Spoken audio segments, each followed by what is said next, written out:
Are you a prepper? Well, whether you consider yourself a prepper or not, there's nothing wrong with being ready for an emergency at home. And part of being ready for possible emergency scenarios at home is running drills.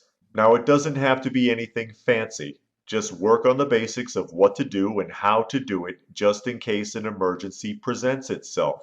A lot of people don't like to do this because they feel like it's a waste of time. They think it's no big deal because they already know what they should do, or they consider it boring, so they don't want to bother.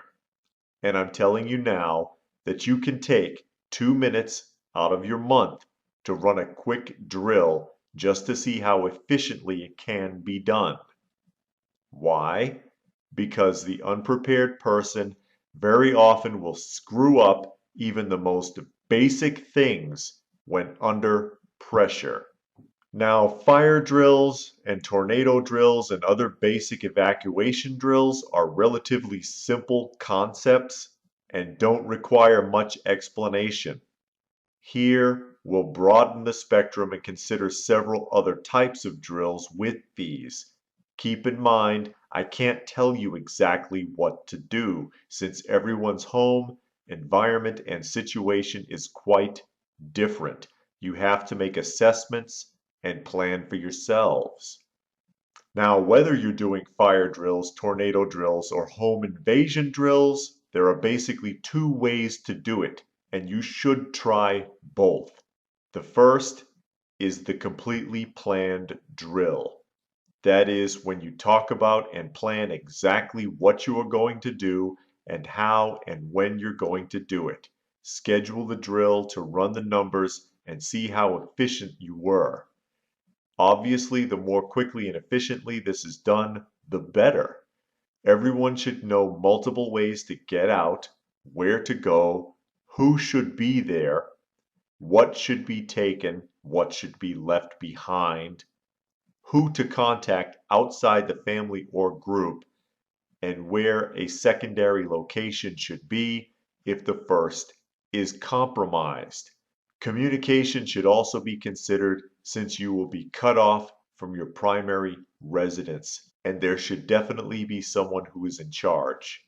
The second is the surprise drill, when no one but the coordinator is aware that a drill is going down, which will be a more true test of how efficient everyone in the home or group is at evacuating or securing their environment.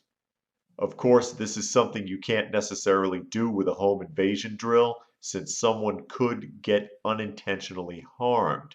But there are many scenarios that can be done for a home invasion drill to hone your skills in that area, including doing dry runs with laser tag equipment as an example, as I had discussed in a previous video, and I'll put a link to that below if you haven't seen it. You can also assess what items in which rooms in your home can be used for cover or improvised weapons.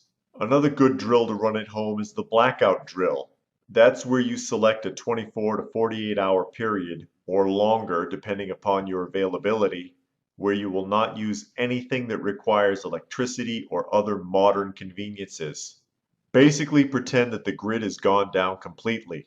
No lights, no phones, no gas stove, no running water, no electrical devices of any kind. Live primitive to see how well you adjust to it. I know this may sound like a huge burden to some people, but it may surprise you how relaxing it is once you make the short adjustment. Camping is also a good drill to run, but rough it for real while you're out in the woods. Use the most basic of tools to get by. No modern equipment, no electronics of any kind. Get outside your comfort zone and challenge yourself properly in nature. One that I like is the nighttime drill. Basically, teach yourself to navigate throughout your home in total darkness. You would be amazed how few people can do this. They rely so much on their vision that when their vision is impaired, they can't function in an environment that they spend most of their lives in. Do you know how many steps it is from the kitchen to the bedroom? If there are stairs in the house, do you know exactly how many steps there are on the staircase? How many doors are in your house? Could you really get around in your home blindfolded? What about outside your home? Are you familiar with the landscape? If you had to escape from your neighborhood completely, how would you do it?